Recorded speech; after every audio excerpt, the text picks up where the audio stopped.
summoned with the requisition to appear urgently. For those who do not know, I am your new captain. Kyrnis has been sacked by direct order of King Merrick. So few of you have arrived upon the hour because all others refused my order. They tend to the fire in the Hall of Records as we speak. Was it incompetence that drove them, or common sense?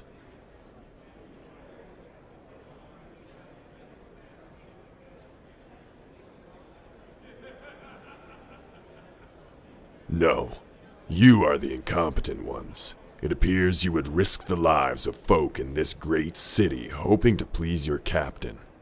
I have no need for such imbeciles as yourselves. You are all sacked, just as Kyrnis was. I am no longer your captain because you are no longer members of the High Watch.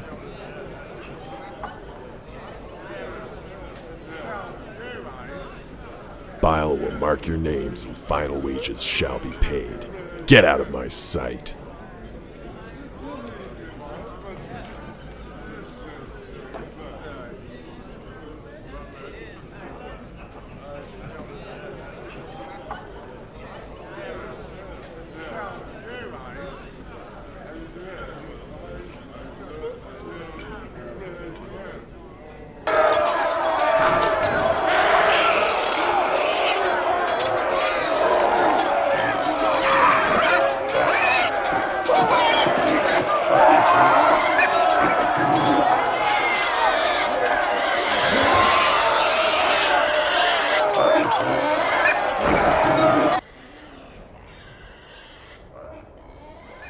I plead that you take much-needed rest, Commander Praxis. Allowing this to influence you only serves their cause.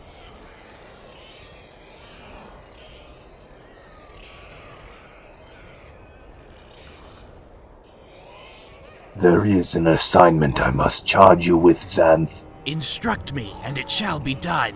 Return to Svarog in the Assembly of Commanders. Inform them of our dire need for reinforcements. You would have me deceive them? Is that wise? The truth will not matter if they reject our plea. If it is discovered upon the arrival of their armies, there would not be good reason to turn back. Thus, I wish to accelerate the demise of Lord Ilmarinen. You do not sound confident they will sanction this request. I am not. I much prefer to serve by your side on the battlefield. Would you consider sending another for this likely ill-fated task? You are the only one I trust. Understood, Commander Praxis. You leave tonight.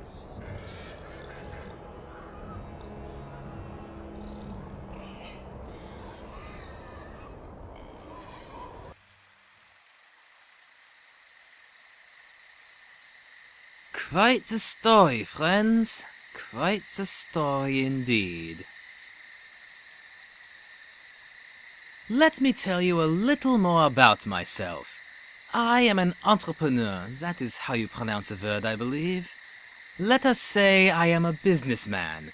To be successful, you must be selfish, and so in each situation there must be found an opportunity. We can all agree you are at my mercy, can we not, my rond friend?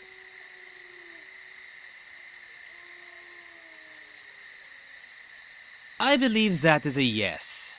Now, to the matter that is on both of your minds. What is it that I sell? Would you like to guess?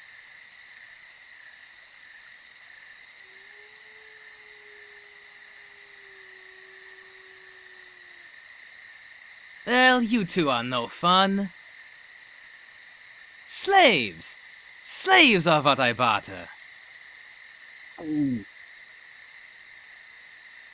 I know this alarms you, but do not act rashly, or else I will have my henchmen remove your fingers.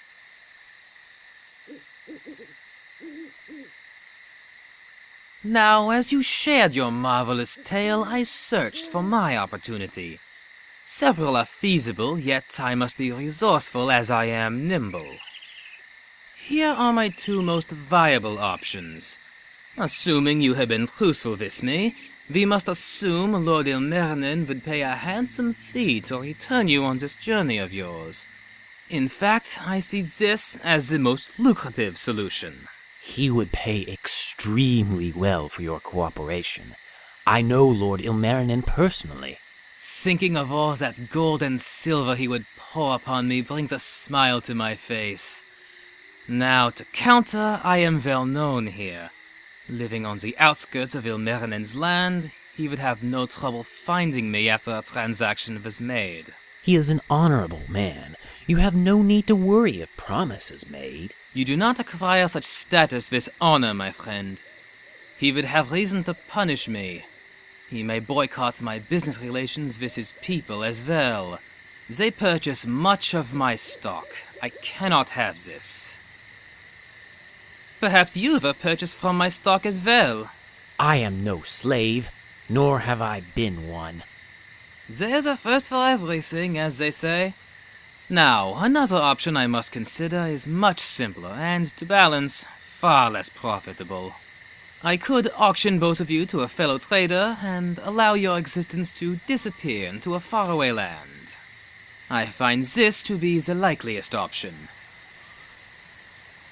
Turning a quick profit and making all evidence depart into the unknown is a rather astute plan. Don't you agree?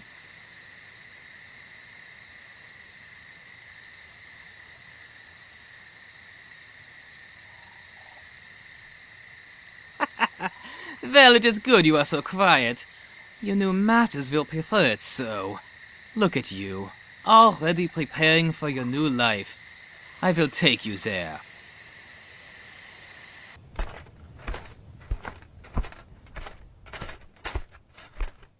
What thought has been given to the mandatory repercussions? They may defeat the purpose of our arrival. Have you considered avoiding punishment if it does not benefit our plight? It has crossed my mind. If I may, Father, time has given me a new perception on this conflict. Speak your mind. Upon arriving in Linden, one could not avoid feeling the tense nature of this rivalry. I fear no matter what was done, aside from all the agreed terms, there would be no true reconciliation unless blood was spilled. You think this is what's best? Who's to say they know the best outcome until it has transpired? But I will say there is change already.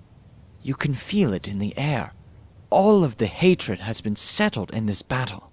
Egan will demand answers, but we do not know who is at fault. His men are dead. Only the Linden militia remains to give their side of the story. Codex, please explain how Egan's men came to enter the city. As I said, I do not know what drove their actions. They marched on the gate, and the people of Linden were prepared for them.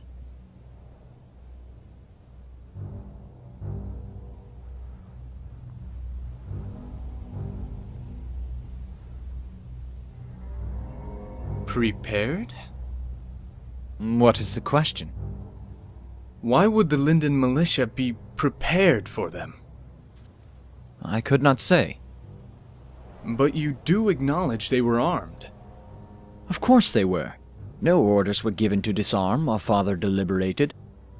Did they wait for them? They met Egan's men at the gate. That is well known, but as you said, they were prepared. Were they already waiting at the gate? Some men were posted there, yes. How many? I did not count. Was it a routine post, or were there others as well? I would say it was an ordinary number. So more came once they noticed Egan's men approach? Yes. Did the Linden militia reinforce the gate with a threatened demeanor? Of course they felt threatened. Their enemy advanced. Then why did they not ring the bells to mark a possible threat within the gate? We would have heard them, even across the city. Perhaps they forgot. Father, I cannot seem to make sense of this. Your direct orders given were to not harm one another and await the verdict. You even guaranteed this would end without violence. Half of Egan's men returned home because of that promise. Once the militia were met by Egan's men, it is thoroughly understandable that they quarreled. And that is what transpired. Do you really think they would have the gall to disobey a direct order from their king? What puzzles me, Father, is it makes no sense for Egan's men to walk past the gate. With so many of their men gone, they would know it was a hopeless task to face the militia on their own. And you think Egan is vindicated because he would not set his men to an impossible task? Do not be so naive. Egan is intelligent, but he is also impulsive. When Codex brought the news, I believe Egan was genuinely infuriated. No, the missing link in this puzzle is what drove Egan's men to such a stupid decision. We must discover why they entered Linden. It will be tough, as they have conveniently killed their opposing witnesses. The more thought given, the clearer it becomes. The militia are at fault, though as they are the grievers, how can I punish them? Egan will have come to the same conclusion by now. Father, do you think Egan willingly accompanies us back to the capital, even after this travesty? In his current state, no. Nor will he be of value if retribution impedes his judgment. This must be resolved. Find Governor Kanan and have him gather those who prevailed in battle. Yes, Father.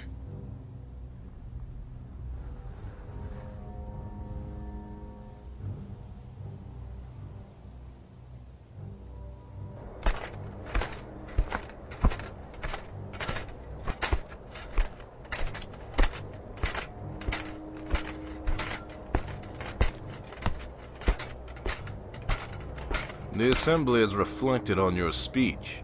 For hours they argued over the significance of your proposition. They have wasted enough of my time. Get on with it. Baron Marcius and his people respectfully decline your request to recruit their enlisted men.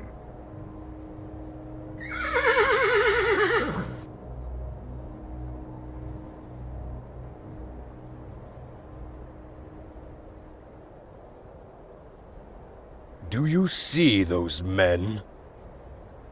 Of course. They shall serve under my command because they possess the great attributes of obedience and loyalty. I do not feel this desire from the people in that hall. 'Tis not a matter of disrespect, Lord Fedelmead. It was a question of motive. My loyal servant's neighbor, Baron Marcius. I will not diminish morale to make an example of him today.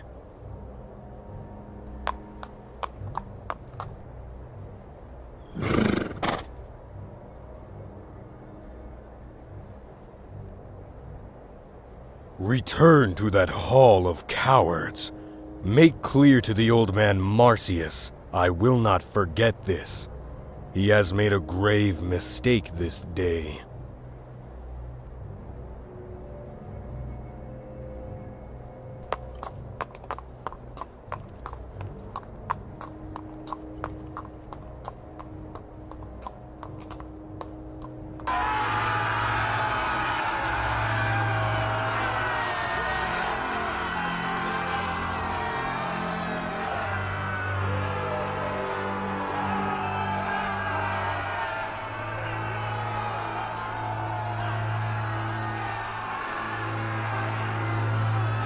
Do not celebrate. I will not consider this a victory. A slaughter is not a fight. The purpose has been achieved, but it only leads to more severe atrocities to come. A war is coming. This is the calm before the storm.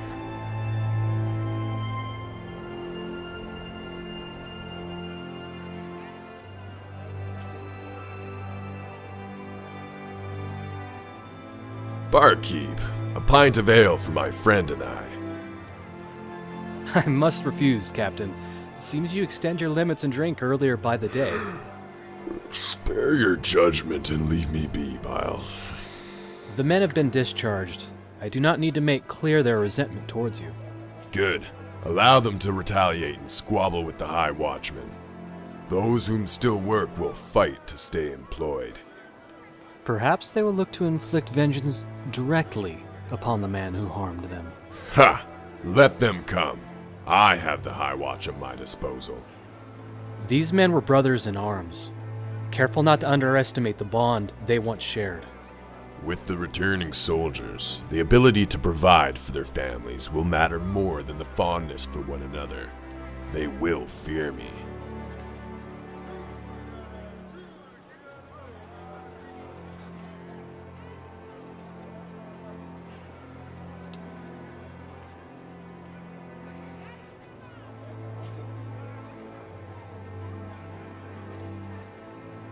What is it? Wait here.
This massacre will stain Linden for years to come.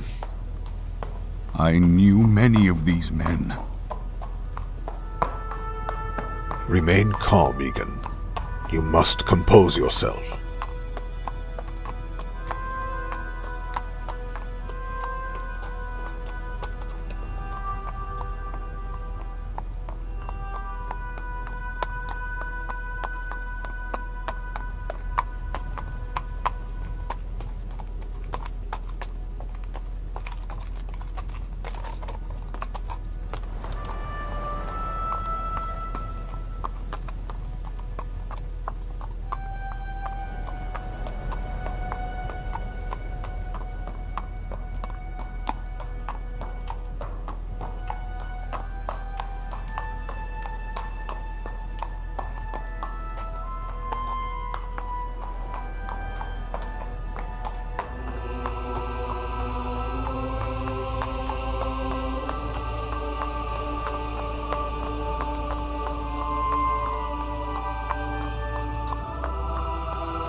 I have no speech prepared for you, only the sense of betrayal and demand for answers.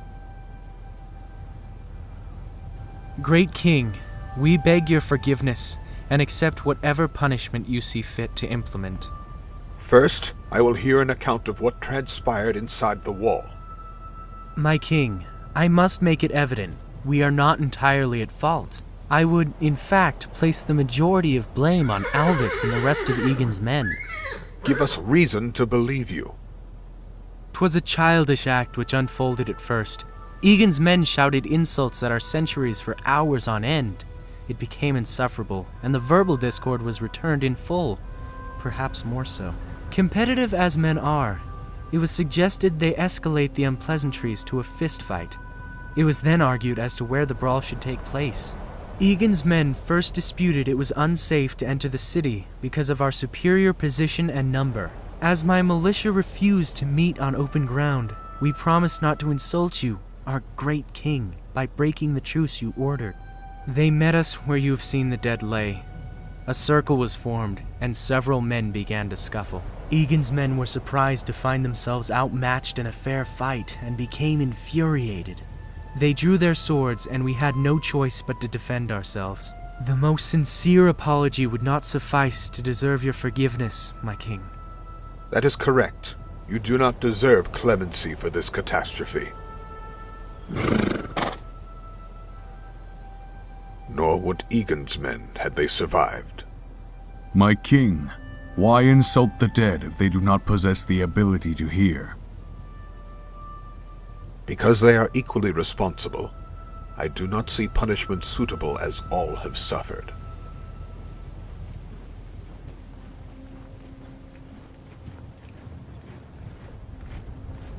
Do you see that? Oh no.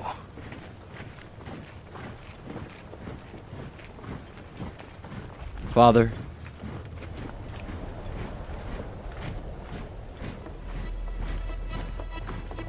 is this your doing? I have not left your sight, my king. I do not know what brings them here. Someone has alerted your men. Remind them their king remains on the field, and they will not attack.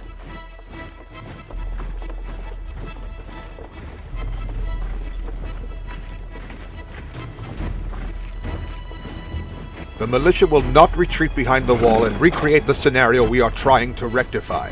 You will stand here and face them as I restore what little remains of this accord.